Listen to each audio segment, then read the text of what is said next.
কেমন আছো বন্ধুরা? আমি গৌরব চ্যাটার্জি, আমি একজন সাইকোলজিস্ট। একটা ব্যাপার মানুষের মনে উঁকি মারতে থাকে, ভাগ্যের ব্যাপার। এই যে ম্যানিফেস্টেশন বা যা কিছু যা দিয়ে মানুষের প্রয়োজন অপ্রয়োজনের ক্ষেত্রে এটা ব্যবহার করা হয়। তো সবাই না হলেও অনেকের মাথাতেই এটা আসবে যে ভাগ্যে যা আছে তাই তো হবে। খুব কমন কথা। আমরা বলে থাকি প্রায়, এই কথা আমরা ইউজ করে থাকি যে, যা ভাগ্যে হয় তাই হবে। অনেকে এটা মানে যে ভাগ্যের, ঠিক আছে, ভাগ্যটা আ মানাটা দোষের না। কিন্তু এটা দেখতে হবে যে ভাগ্যটা আসছে কোথা থেকে? যারা ভাগ্যবাদী তারা এটা বলবে যে কর্ম থেকে ভাগ্য তৈরি হয়। এটা সবাই মানে। যারা ভাগ্য মানে তারাও একথা বলবে, যারা ভাগ্য মানে না, ভাগ্যবাদী নয় তারাও একথা বলবে যে কর্ম থেকেই তৈরি হচ্ছে ভাগ্য।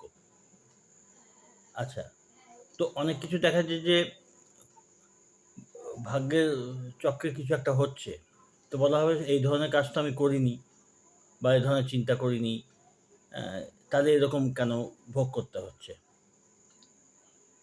তো তখন ভাগ্যবাদীরা বলবে যে এরকম ভোগ করতে হচ্ছে কারণ ওটা প্রারব্ধ। প্রারব্ধ ছিল। তুমি হয়তো জ্ঞানত সেরকম কোনো কাজ করোনি, যার ফলটা তুমি পাচ্ছ। সে খারাপও হতে পারে, ভালোও হতে পারে। তাহলে পাচ্ছ কি কেন? কি জন্যে? না, প্রারব্ধ। আ প্রারব্ধটা কি? ওটা বলা হয় আগের জন্মের সঞ্চিত কাজ বা এই জন্মেরও অনেক আগের, বা গত জন্মের সঞ্চিত যে কর্ম তার থেকেই প্রারব্ধ। তার মানে দেখা যায় যে প্রারব্ধ বা ভাগ্য দুটোই কিন্তু কর্ম থেকেই তৈরি হচ্ছে। এটা সবাই মানবে। যারা ভাগ্যবাদী তারাও মানবে, যারা এই নিয়ে মাথা ঘামায় না তারাও মানবে যে প্রারব্ধ থেকে সরি, প্রারব্ধ বা ভাগ্য যাই বলো, সেটার থেকে আমাদের জীবন নিয়ন্ত্রিত হচ্ছে। ঠিক আছে, কিন্তু এই দুটো জিনিসই কর্ম থেকে তৈরি হয়েছে। এখন বলব যেভাবেই এটা আসুক, আমরা কি দেখছি যে একটা থট প্যাটার্ন, চিন্তার একটা প্যাটার্ন বা একটা প্রারূপ আমাদের মস্তিষ্কে তৈরি হয়ে রয়েছে। এখন সেটা আ কর্মের জন্য হোক, প্রারব্ধের জন্য হোক, ভাগ্যর জন্যে হোক, যাই বলো। আফটার অল রেজাল্টটা কি আসছে? না, আমাদের একটা চিন্তার একটা প্যাটার্ন মাথায় তৈরি হয়ে রয়েছে, যে কারণেই হোক না কেন। এটা তো সবাই মানবে। এবং সেই অনুযায়ী আমাদের ভাগ্য বা আমাদের জীবন নিয়ন্ত্রিত হচ্ছে। ওটাকে যারা ভাগ্যের উপরেই সব ছেড়ে রেখেছে, তারাও সেটা মানবে, যে একটা কিছু আমাদের যেন জোর করে করাচ্ছে। এবং যারা মনোবিজ্ঞান নিয়ে চর্চা করছে, তারা জানবে অবচেতন মন ওটাই আমাদের জীবন নিয়ন্ত্রিত করছে। ব্যাপারটা কিন্তু দেখতে গেলে ঘুরে ফিরে ওই একটাই ব্যাপারে আসছে। আমাদের মন এবং অবচেতন মন। তো সেটা এখন প্রারব্ধ হোক, কর্ম হোক, ভাগ্য হোক, একটা মনের ওপর ছাপ ফেলেছে বলে আমাদের মনের প্যাটার্ন সেইভাবে তৈরি হয়েছে, যে কারণেই হোক।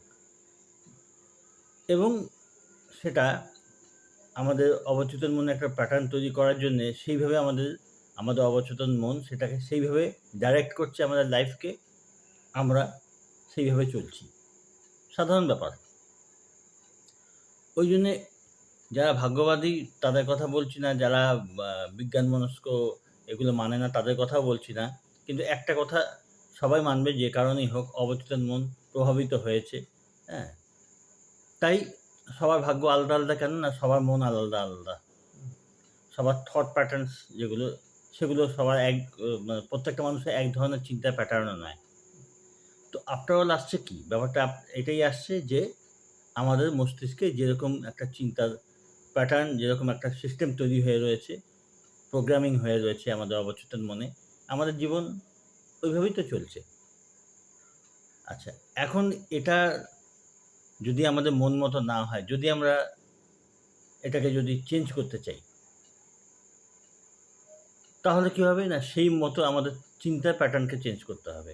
এইখানেই প্রশ্ন আসছে, যারা ভাগ্য বাদী মানুষ তারা ওই নিয়ে আঁকড়ে রয়েছে, তুমি যাই করো না কেন ভাগ্যে যা হবে। আরে ভাগ্যে যা হবে মানে কি? ভাগ্যটা কি জন্যে? কর্ম দিয়েই তো তৈরি হয়েছে। এবং হয়েছেটা কি তাতে? না আমাদের চিন্তার একটা প্যাটার্ন তৈরি হয়েছে, আর কিছু না। বললাম তো ভাগ্যই হোক আর যাই হোক না কেন, সেটা রেজাল্টটা কী? না আমাদের চিন্তার একটা প্যাটার্ন তৈরি করেছে। তো যখন চিন্তার প্যাটার্ন যেহেতু আমাদের অজান্তে তৈরি হয়েছে, আমরা জানি না, ওই জন্য ভাবছি যে ওও বদল করা যায় না, ও যা লেখা আছে। আর যা লেখা আছে সে তুমি তোমার কর্ম দিয়েই তৈরি হোক বা চিন্তার প্যাটার্ন যাই হোক না কেন, ওটা তোমারই তো তৈরি। এ তো সবাই মানছে। সে প্রারব্ধই হোক যাই হোক, তো মানুষেরই তো তৈরি।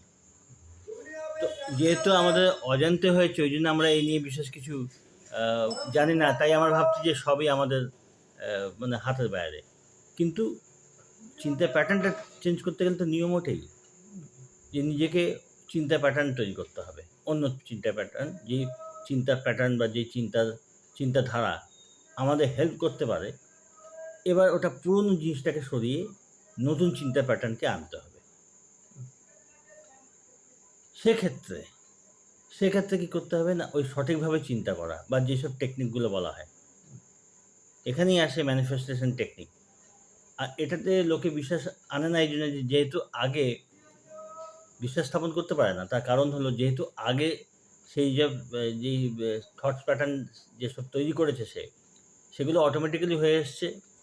ওই জন্য মানুষ ভাবছে যে ওটা তো তৈরি হয়েই আসে এবং ওইভাবেই চলে।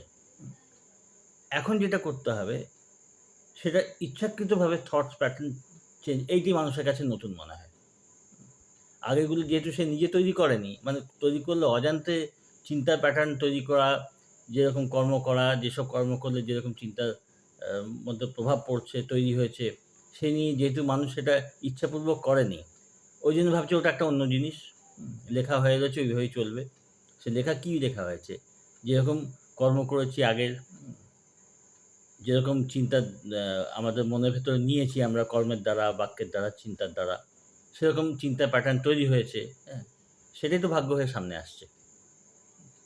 তো এখন ইচ্ছাকৃতভাবে সেটা করতে হবে। ওই প্যাটার্ন যদি পছন্দ না হয়, ওটা আমাদের চেঞ্জ করতে হবে, বদলাতে হবে। আর ইচ্ছাপূর্বক এটা করতে হবে, এই পার্থক্য। শুধু এইটুকুই পার্থক্য। তো এইভাবে আস্তে আস্তে চেষ্টার মাধ্যমে, প্র্যাকটিসের মাধ্যমে, যার জন্য নানান টেকনিক রয়েছে, এটাকে চেঞ্জ করা যায়।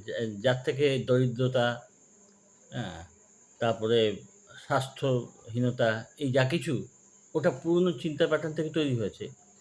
এবার জ্ঞাতসারে ওইটাকে চেঞ্জ করলে তার ভেতরে সুস্থ চিন্তা, সমৃদ্ধি চিন্তা, এইগুলো ইচ্ছাপূর্বক জ্ঞানত, এগুলো ও আগের চিন্তাগুলোকে রিপ্লেস করে এগুলোকে আনতে হবে। এটাই কাজ। ল অফ অ্যাট্রাকশন বা ল অফ অ্যাজাম্পশন বা যারা এই মেন্টাল কোচিংয়ে করছে, তাদের এটাই কাজ যে তারা জিনিসটাকে সায়েন্টিফিক্যালি অ্যারেঞ্জ করে চিন্তার প্যাটার্নকে আবার ঠিক করবে এবং সেই অনুযায়ী তখন পরবর্তী ভাগ্য বা ম্যানিফেস্টেশন হতে থাকবে। ঠিক আছে? তোমরা সঙ্গে থেকো, ভালো থেকো। তোমাদের যদি কারো কনসাল্ট করতে হয়, ডেসক্রিপশানে হোয়াটসঅ্যাপ নাম্বারে যোগাযোগ করে, মেসেজ করে কনসালটেশনের জন্যে ফোন কল বুক করতে পারো। ভালো থেকো, সঙ্গে থেকো।